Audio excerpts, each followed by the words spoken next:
Just when I think things can't get worse, they do. How's everybody doing? My name is Anthony Brian Logan, and today we got to talk about a prominent Philadelphia LGBTQ plus activist, a transgender person by the name of Kendall Stevens. This person has been charged with not one, but 2 counts of sexually assaulting minors under the age of 13. Now, there's a lot to this story, but elephant in the room. Remember I covered a story about another Philadelphia LGBTQ activist who got deleted? He was 39-year-old white male, and he was deleted by a 19-year-old black male. Well, this person, Kendall Stevens, and the other guy, Josh Kruger, are connected. And if you watched my video on that story a few months ago, you saw him. You remember him. Now, first things first, let's look at the individual right here. You see the headline, trans activist touted by Blue State Dems charged with assaulting a minor. And that is the person right there, Kendall Stevens. You may recognize this person.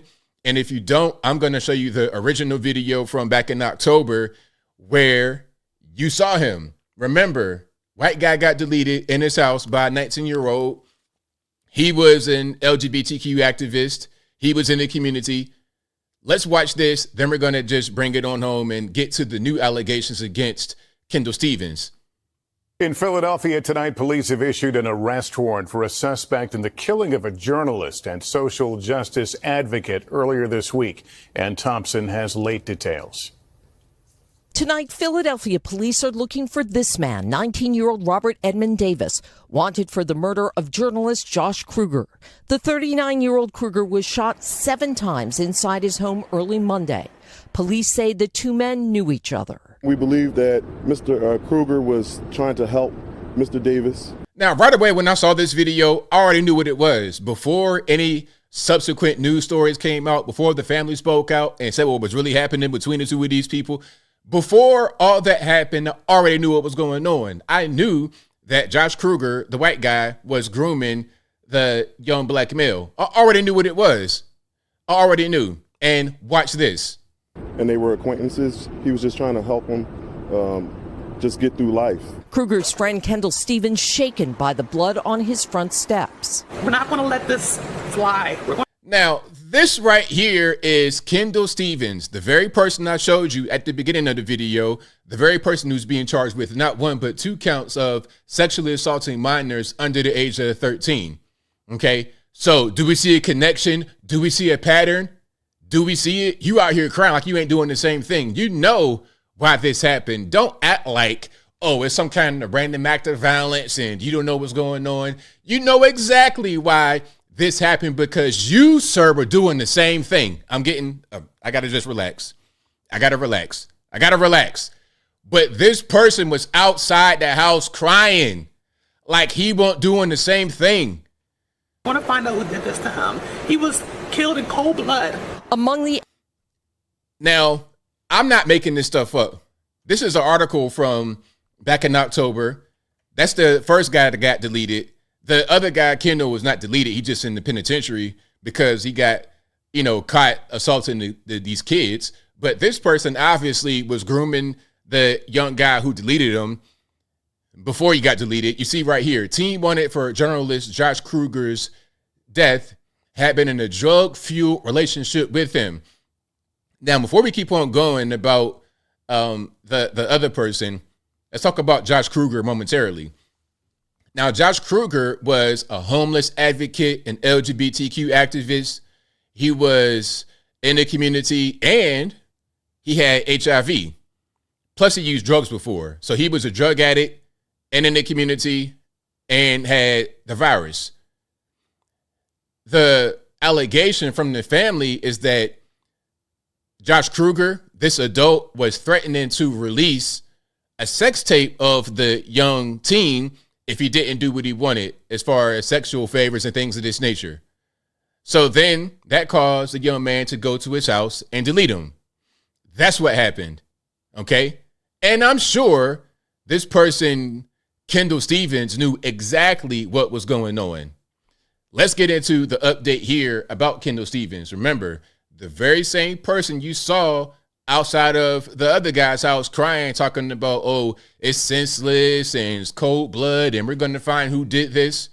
Let's look at what's happening here.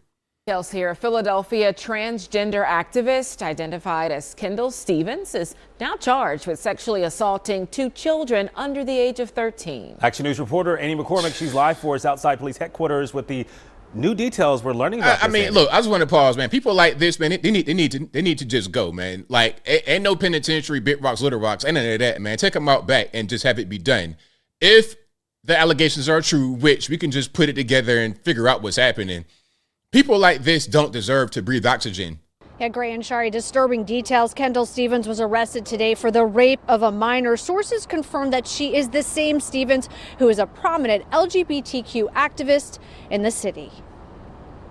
The state attorney general's office filed charges tonight against 37-year-old Kendall Stevens. The charges include the indecent assault against a person less than 13 years old. So you see all the charges right here: forcible compulsion, unlawful contact with a minor, endangering welfare of children, parent, guardian, other commits offense. So is this kids that he has in his personal care? Doesn't that sound like the same thing that Josh Kruger is accused of? Oh, well, he was just trying to help. He was a mentor, all this and that. It's a similar thing. Is there a ring of this going on in Philadelphia? Are there more people involved? Are we seeing the tip of the iceberg here? Let's continue. Indecent assault, person less than 13, corruption of minors, defendant age 18 or above, this explicit material. Okay, distribution of explicit material. I'm not sure what that means. Corruption of minors. Old, rape, unlawful contact with minors, sexual offenses, and endangering the welfare of children, parent or guardian. Stevens came to Action News in August of 2020 after she was attacked in her Point Breeze neighborhood. She says she was targeted by a violent group for being a trans woman. Now, is that the reason why this person was attacked, or is it something else? Or are we talking about street justice? I don't know. I'm just asking the question, considering we have these charges on the books now. Was this because of some kind of LGBTQ hate, or is it because something that this person did? I'm just trying to add it up. Stevens then became a prominent activist for the LGBTQ community. She urged lawmakers to change Pennsylvania's hate crime statute to include protections for LGBTQ people. She is seen here in March of 2021 at a press conference launching District Attorney Larry Krasner's LGBTQ Plus Advisory Board. The board was created in part to be a source of information and resources for victims and survivors of crime within the community. It means to me that the transgender population will finally get the support that we need from city officials that we really haven't gotten historically. Sources tell Action News the charges are in relation to the rape of 2 young boys under the age of 13. Stevens remains in custody tonight. A spokesperson for the district attorney's office said in a statement, the investigation of allegations against her is being led by another agency, and as such, we have no comment. Now, judge did set bail at $250,000. The next court appearance is scheduled for December 29th. Often, the state attorney general's office takes on cases from local district attorney's offices if there's a conflict. For now, so that's what's happening right there. Kendall Stevens, the same person who was crying out in front of the other activist's house, the other activist who, according to the family, was grooming their boy. You crying out in front of his house like you don't know what's going on. Then you talking about, oh, I'm being attacked because I'm LGBT and I'm trans. Meanwhile, you assaulted not 1 but 2 boys under the age of 13. I mean, I have no words. But as I close, I want to say this. We see now why the first guy got deleted. We see why this person did. We see why they were connected. We see why this person was, in the same kind of group with him. Okay, you're doing that. You're all in the same category. You guys all do the same thing. You use this whole shield of LGBTQ and hide behind that while you're committing atrocious activity behind the scenes. And we see this time and time again. Now, am I saying that every gay person will do this? I'm not saying that. Some will say that, but I'm not going to say that. But the people who are the most vocal and talking about, oh, we're a victim and all this and that, these will be the ones who are more likely than anybody else to do disgusting behavior like this. But I think I'll leave that right there for now. And what say you? What's your thoughts on this? First of all, are you surprised at all? Are you surprised? I'm not. I knew from the beginning when I saw this, the first story with Josh Kruger, the white guy, I already knew what it was. Anybody that's around him and, y'all close friends, I have to presume you're into that same kind of lifestyle. You're into that same kind of thing.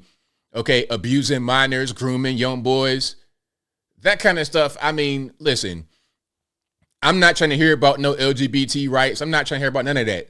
Okay, stop. Don't be a criminal. How about that? If you just want to be gay and mind your business, that's one thing. But when you want to go attack people, when you want to go abuse children, when you want to go commit crime and do things of this nature, man, you need to get put down straight like that. Like this story really just kind of bothered me. I could put myself in those shoes of these young boys. I've been a young kid before. I seen some stuff. I never was attacked, never was assaulted, thank God. But I got friends that have been through this, man. It's really disgusting. It's really disturbing.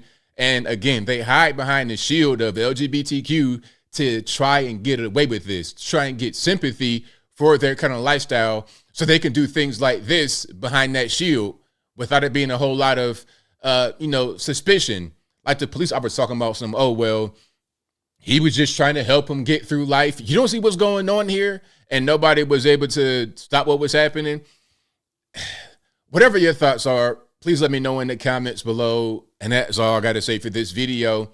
If you like what you heard, please comment, rate, share, and subscribe.